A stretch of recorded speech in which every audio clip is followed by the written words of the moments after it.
Um, so Walter, once again, a great welcome to you. And I think I in advance, just for everybody in advance, I gave Walter some clues about the questions we might ask in this conversation. And having said that, Walter, there are lots of other questions that are not included here. So what we're going to do is start off the ones that I sent to you, and then we're going to have a short break for you and for the people here, and then we're going to take questions from the floor, from the audience, here physically and online. Is that okay with you, Walter?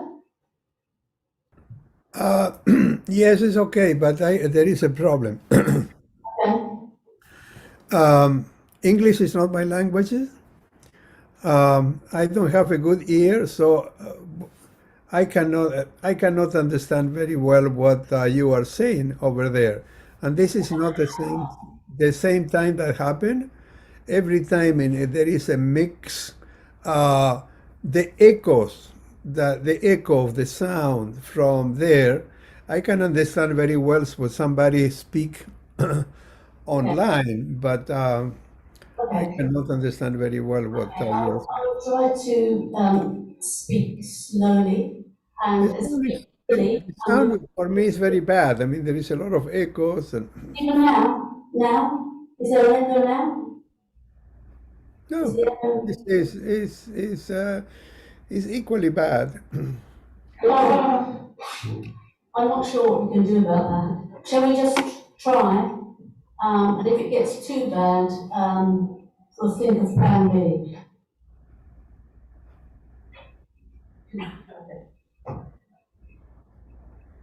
We still have an echo. I mean, there is no conversation because I cannot follow what you are saying.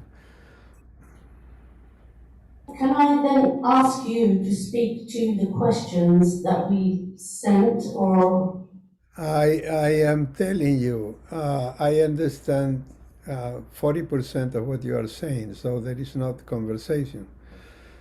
So why don't you get a computer and talk online? Mairéad, it might be better if you use that one, because Linda and Mignolo are saying okay? it might want to try that. Might reduce Okay, I'll try and do that. Okay. Walter, we're switching mics, okay? Putting one on. Yeah.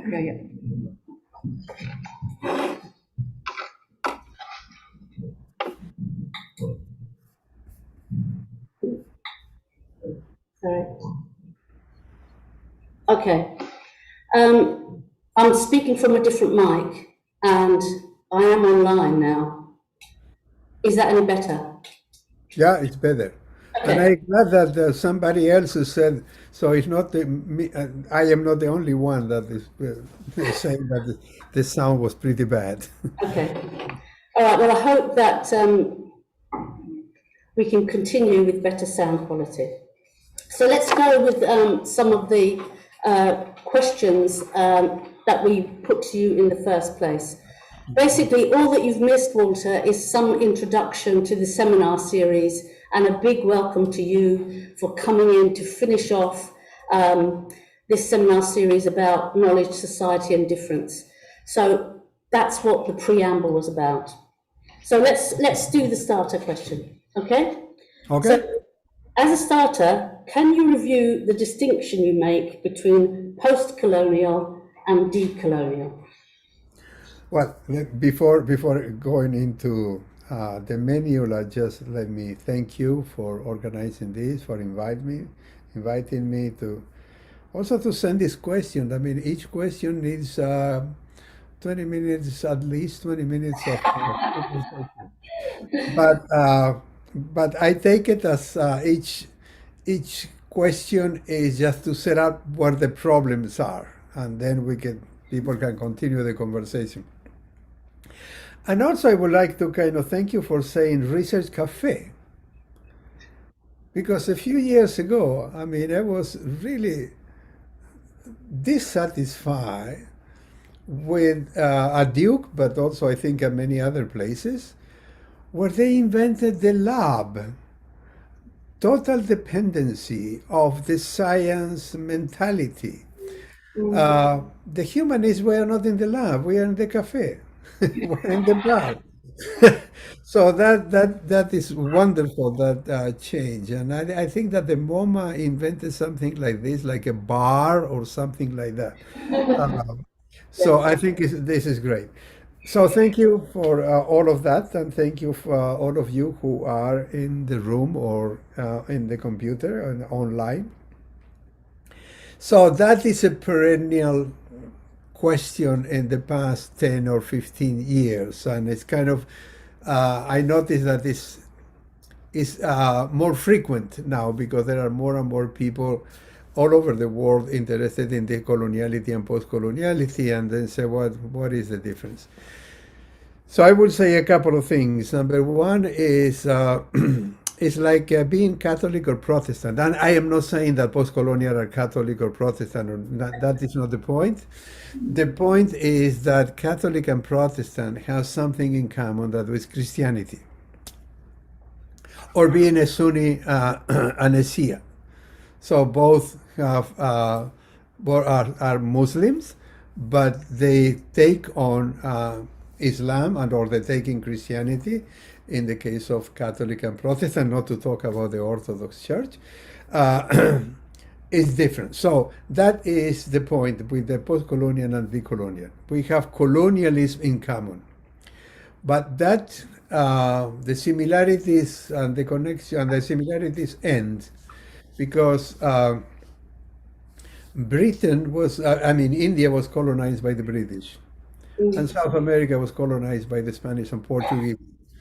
Secondly, the post-colonial are kind of grounded in the Enlightenment, including Said, of course, and he was a professor of comparative literature, and Orientalist is based on English and French culture, not in Spanish and Portuguese.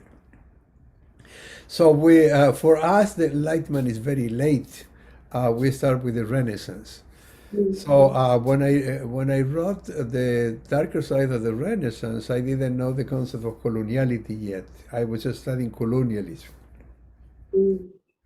So the second point related to the first is not just what is being said, because we say something that looks very similar.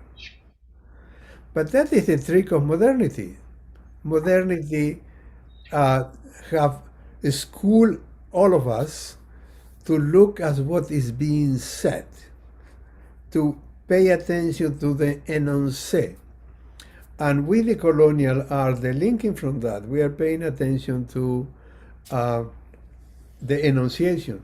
So if you ask yourself, among the post-colonial, who is saying what on the basis of what and why?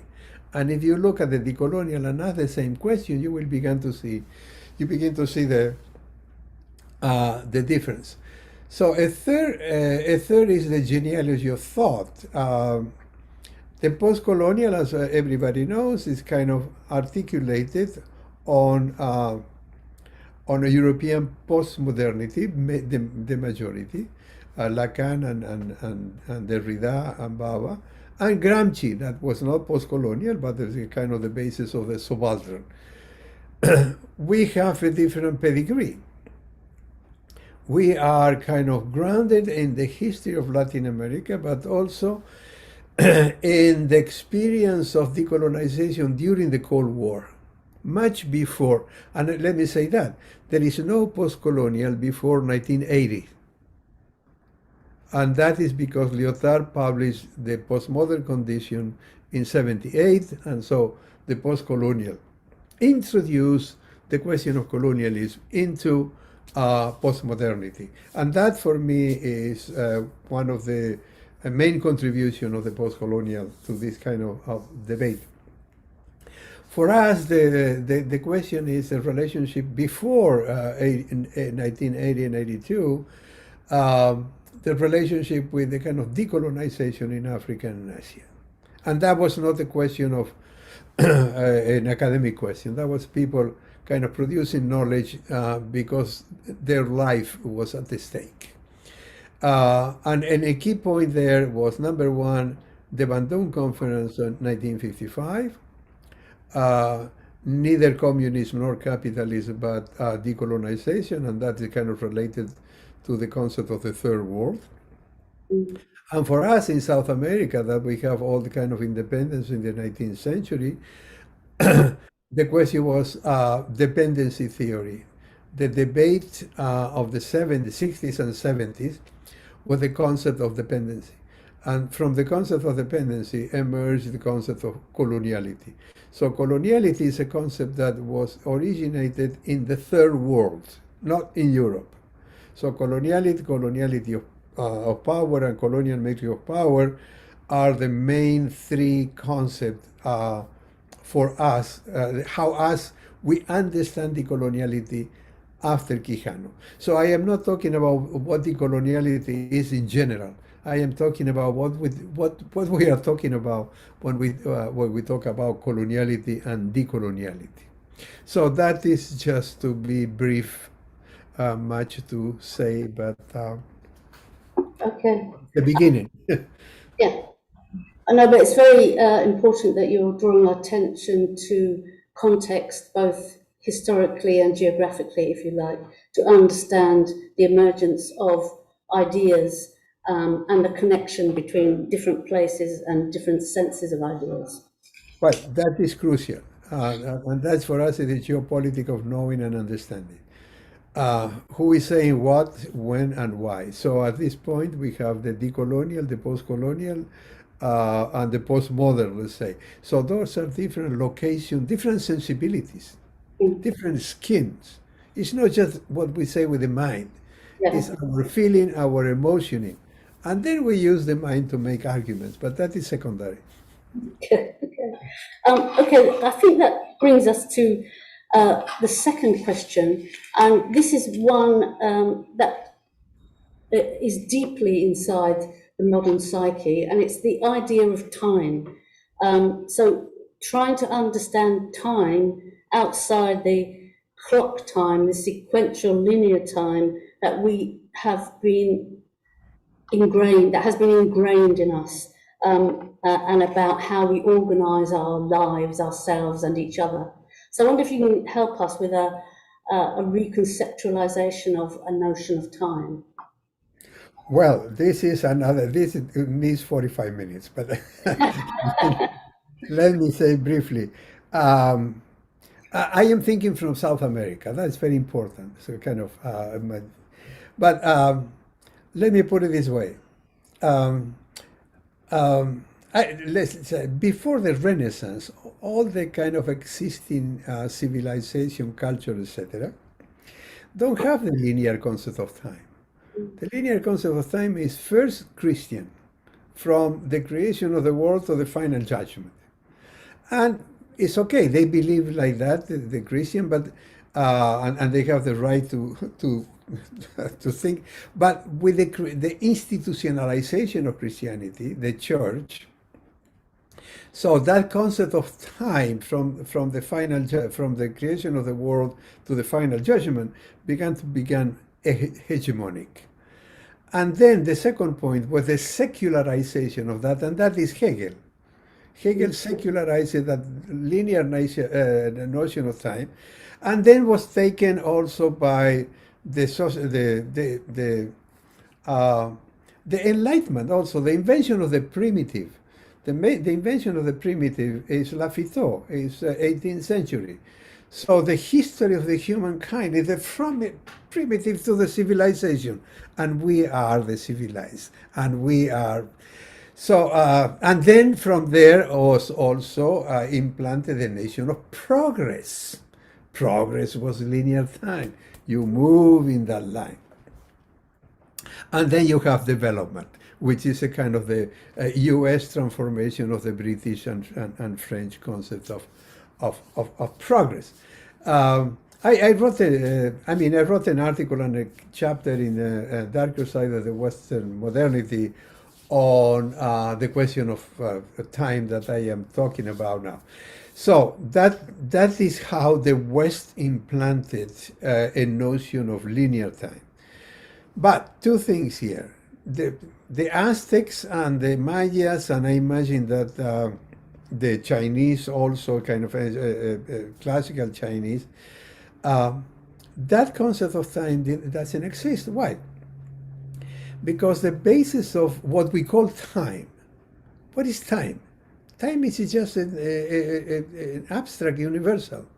So how the Aztec, for example, organize their kind of accounting for transformation and repetition. That's what we call time.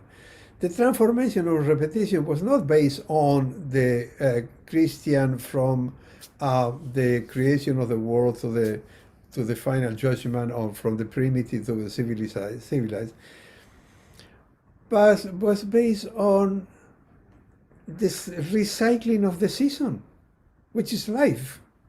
So we count winter and summer and fall and spring, and every 12 months we have January, but the January of 2020 was not the same that 2021.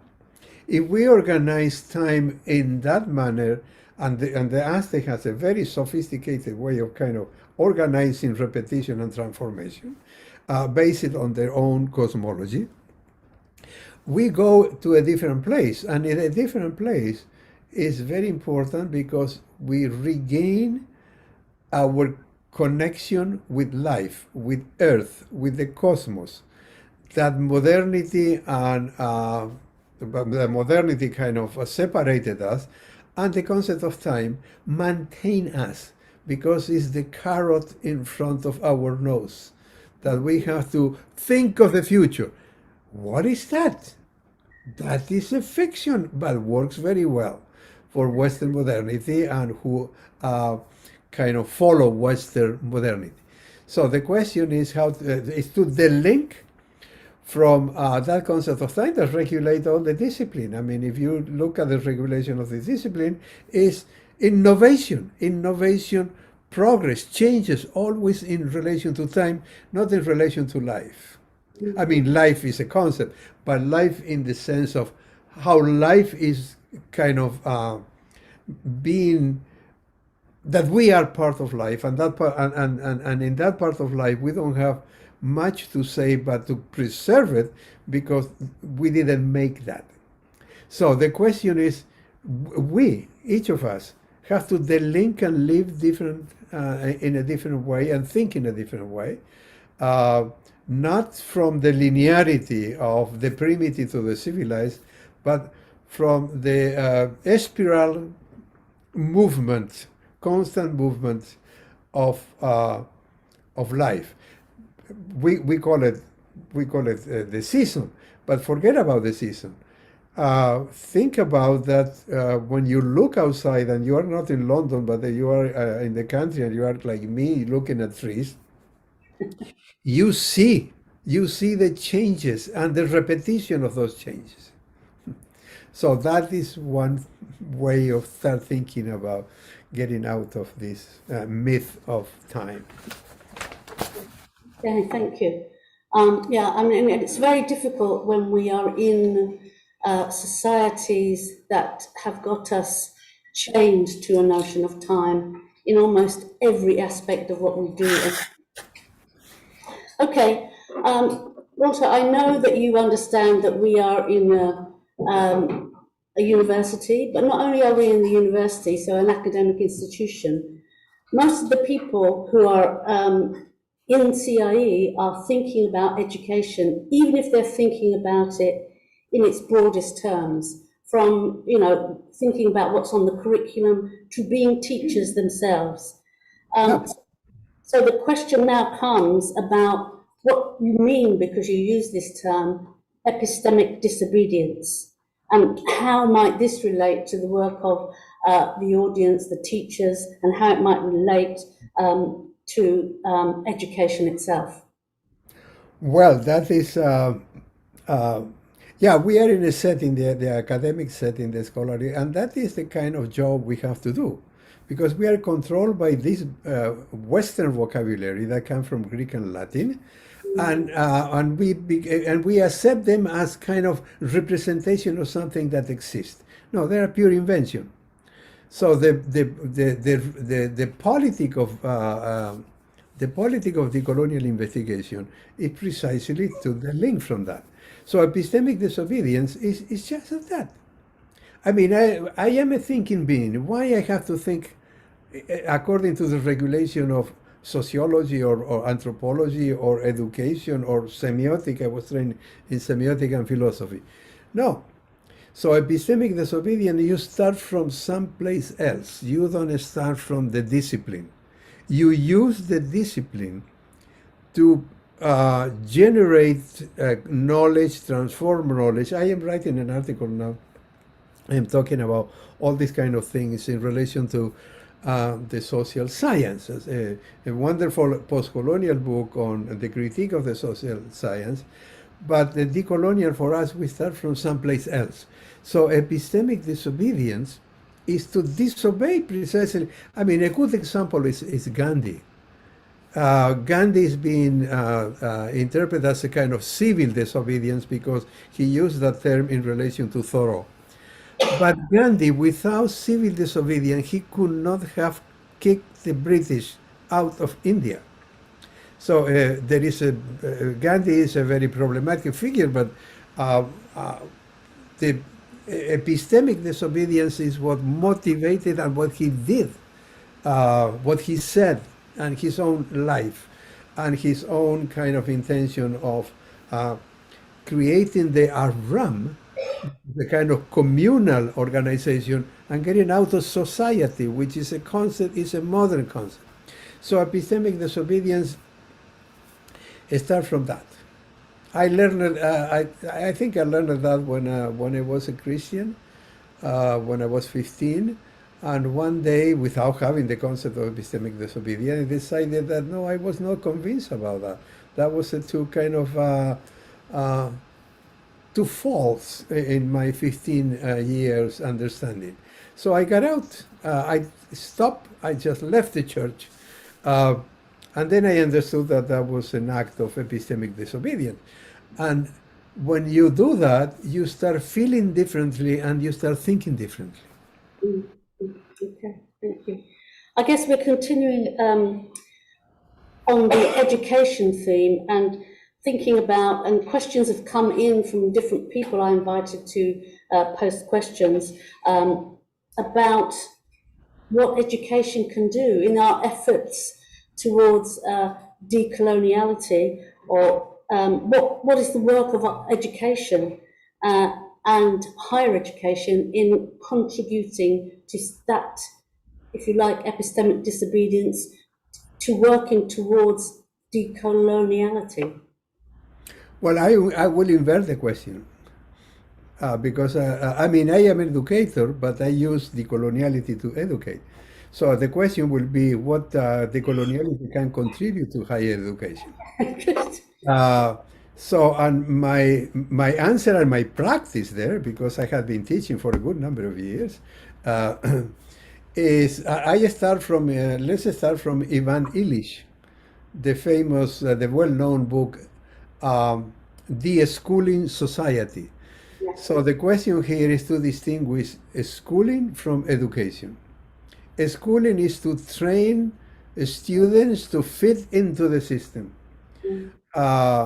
Education is to not to indoctrinate them, but to open up, to give them the tool to think of themselves, to think of their own experience, to understand how are they being kind of controlled, managed, and once they begin to know how they are controlled, managed by schooling, not just higher education, baccalaureate, the family, etc. Once they understand that, so they have the option to decide, okay, I know how the system works and I like the system, I feel comfortable, or not. So I have been doing that for at least 15 years in undergraduate education, but also graduate education. how decoloniality can help in whatever discipline, because the student who come to my courses, undergraduate, they are in different majors, but also the undergraduate courses, they are in different parts of the world, and also in different discipline in the humanities. And sometimes I get somebody in the public policy and ecological school, etc., etc. So the question is to invert what is decoloniality can contribute to higher education and also to middle school, to education in general, inside the institution and outside the institution. So that's what we call the colonial thinking and the colonial doing. But there is another question about that. There is, and there will be more once we give other people space to speak. So I'm just changing tack slightly because I understand, the critique of modernity and the way our lives continue every day by clock time, by outcomes. I'm wondering how, if we undo the existing kinds of social relations we have, how we have been taught to understand our nationality, our religion, our gender as very significant to our identities. I wonder, in these times of neoliberalism, where we're going from local to nation state to a global idea of relations, where we might get our sense of identity from. What happens when we lose those significant characteristics of religion and nationality? What do you see as where we might gain our senses of identity from? Well, I think that we can start kind of thinking in terms of epistemic disobedience, because epistemic disobedience means the linking. So with the link from those concepts, nationality, religion, and global capitalism, etc., and we start from asking when the concept of nationalism emerged, who introduced it, what does it mean, to whom it benefits, when the religion become or got the meaning that we have today, because for Lactantius and Cicero, religion was not related to the sacred. Was religare and relegere was a kind of forming community.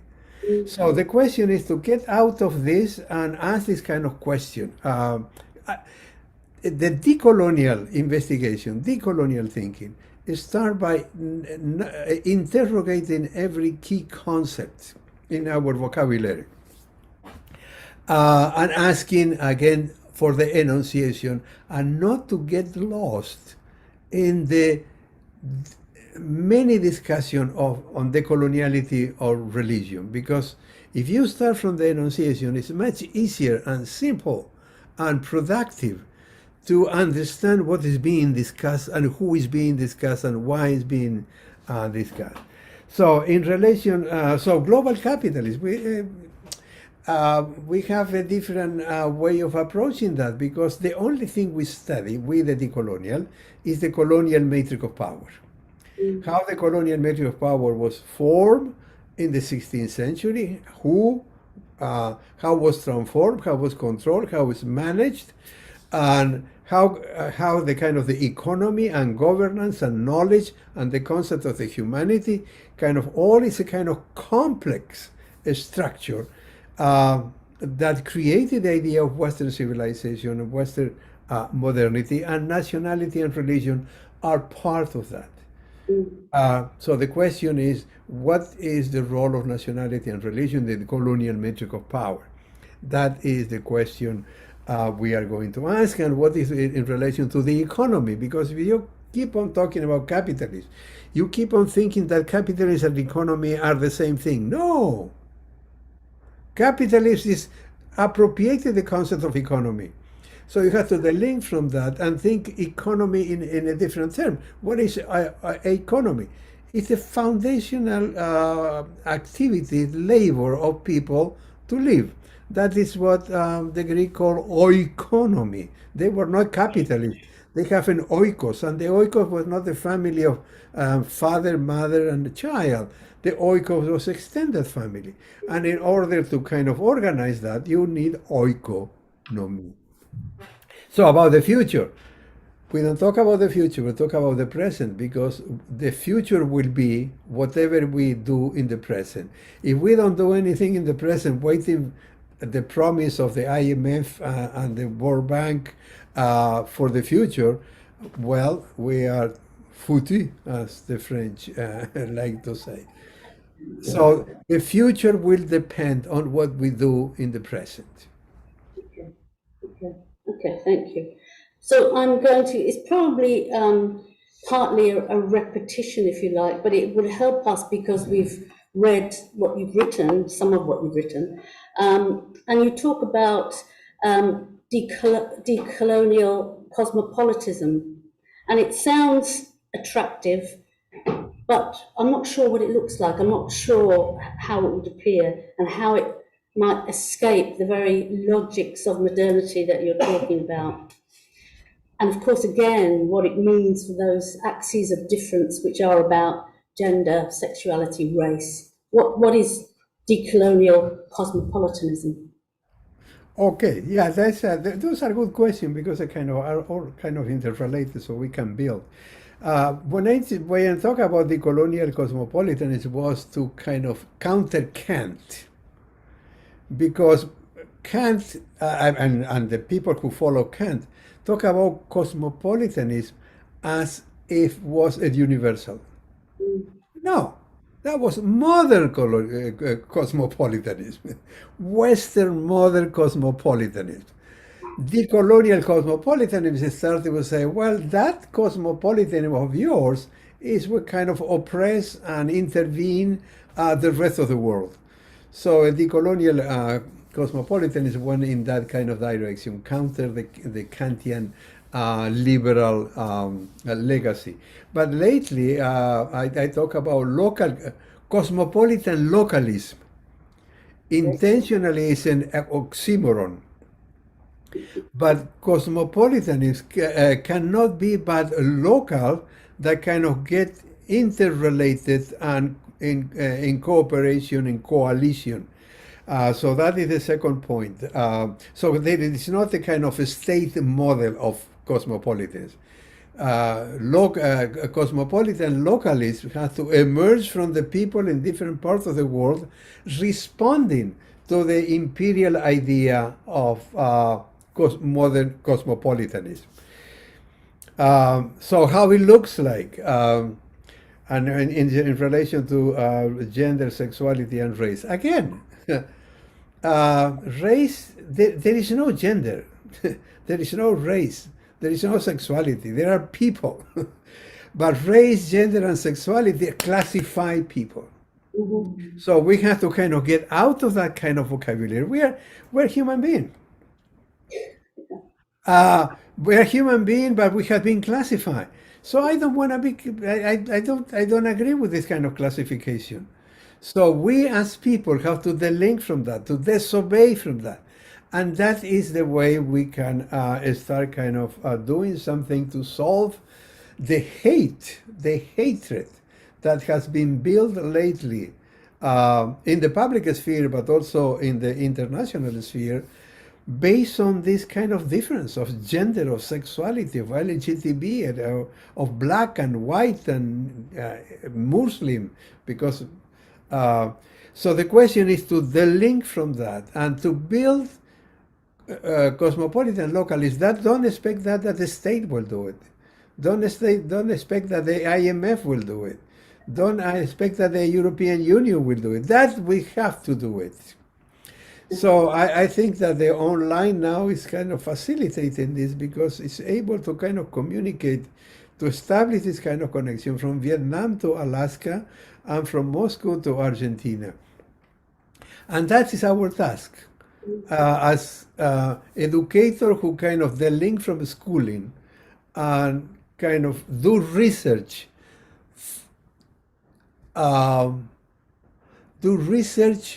to get out of the knowledge that control us. Yeah, I mean, you are talking to a through and through sociologist who loves to play with those categories, of course. Even though I think I want to hold healthy skepticism, to some extent they help me understand inequalities and differences across contexts. Drawing them together across contexts, of course, is very difficult. So let me take you to the next question, which relates to that somehow. You've talked about privileging the local, if you like, versus the global, about ourselves as actors who are chief, don't look to the state or don't look to any of those international bodies. But I wonder how the local can help us, or this pluriverse can help us addressing some of the major problems of the globe, particularly in these days when we hear much about environmental degradation and global pandemics in the COVID era. I wonder how that pluriversal can help us to challenge some of these difficulties. Well, thank you. That is true. Is related to the first one. Um,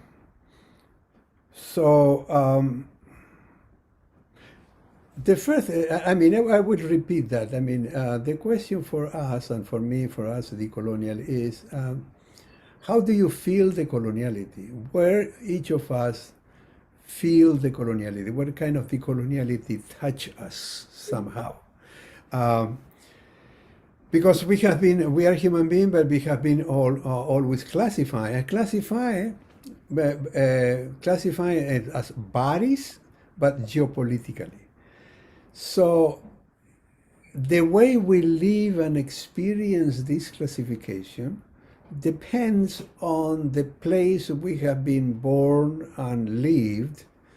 In the case of Europe, for example, it's more difficult to feel and sense coloniality in Europe because coloniality was what Europe did in the rest of the world. So that is why the talk of the town in Europe was modernity until the 90s, where Quijano introduced the concept of coloniality, and the coloniality at the darker side of Western modernity. So the question here is, the second point in this, in relation to this, is do not expect, when you say that how can the pluriversal can help us, do not expect, number one, that the state will do that, or the institution. Don't expect neither that we people in the public sphere, in the civil society, the political society, we will be able to kind of generate a model that will be like like the imperial model, kind of convince or kind of connect people around the world. So that is what we meant by cosmopolitan localism. Things have to be there done in your place. So, and the pluriversal is the connection of different people in the world that kind of doing this kind of activity that we can call cosmopolitan localism. So how can this help us with climate change, environmental degradation, global pandemics? I don't think there is much we can do to influence what the decision of the state, the decision of the pharmacological company, the decision of the global health institution. But it can help us in organizing ourselves and responding the ways in which climate changes, environmental degradation, and global pandemic is being sold to us. So in the public sphere, the political society, we need to think decolonially about these kind of issues. Why the climate change? I mean, who created the climate changes? Who created environmental degradation? What about the global pandemic? Is that was generated? It was just generated how it's being used by the pharmaco, by the media, by the government to kind of manage the global population. So the responsibility is on us without pretense of changing the world.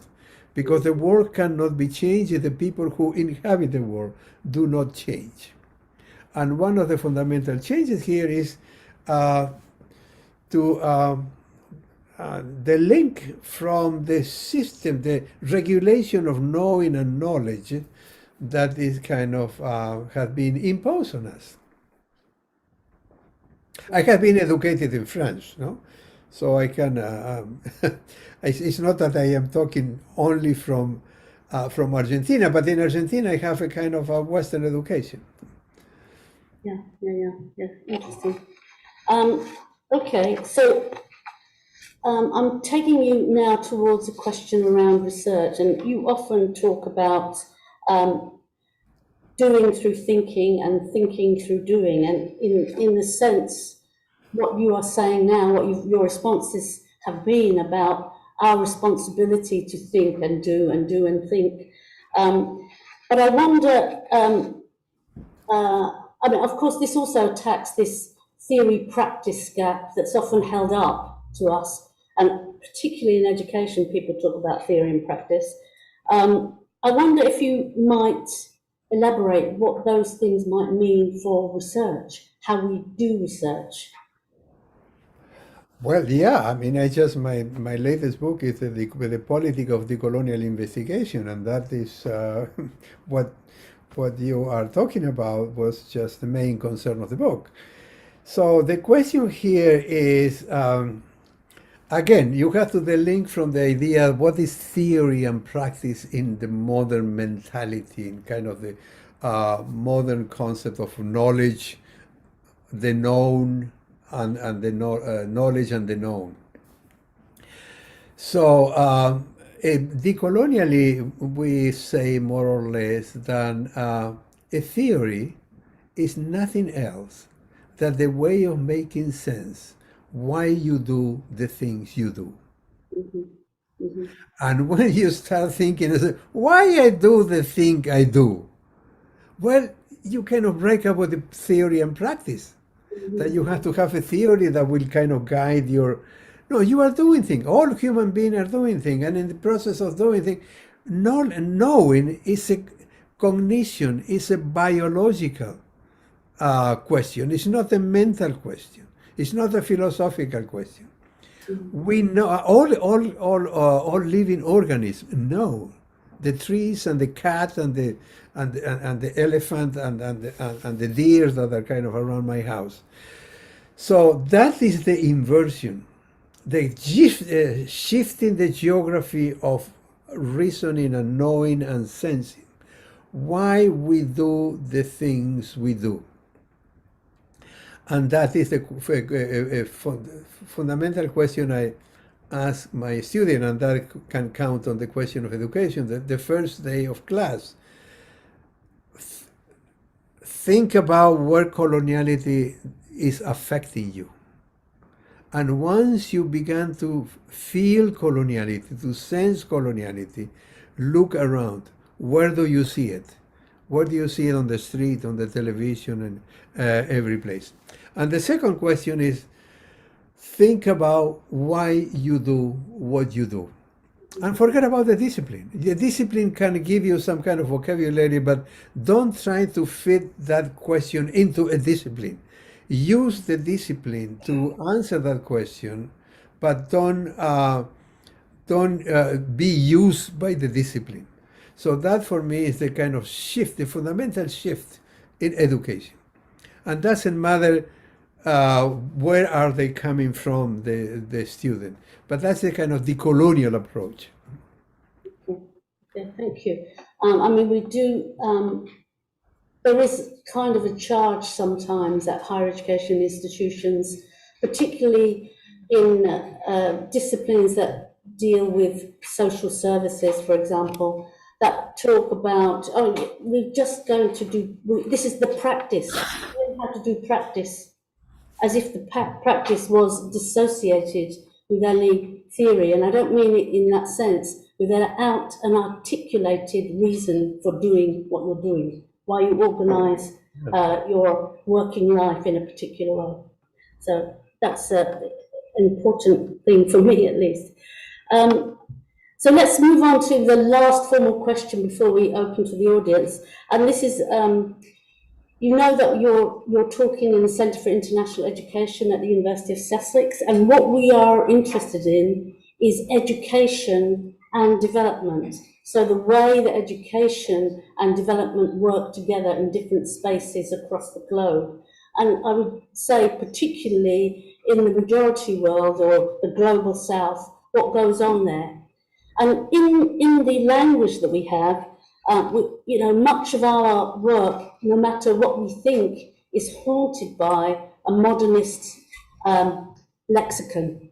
And inside that, there are particular words that I find quite provoking, something like empowerment, which I would find particularly galling.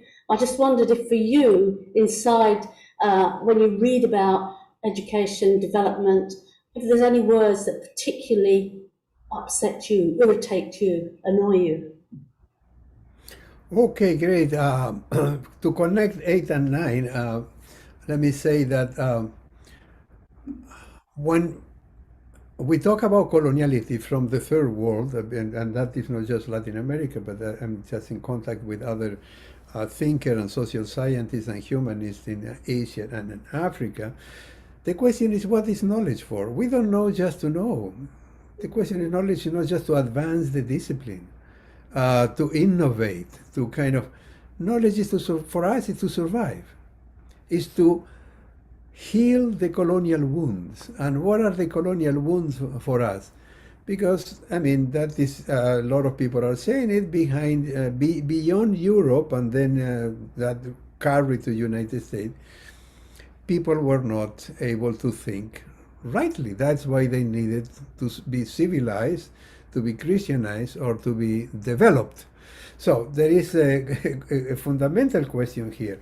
So development for us in South America, but for the audience, if you may know, but if you do not know yet, check Walter Rodney, how Europe underdeveloped Africa.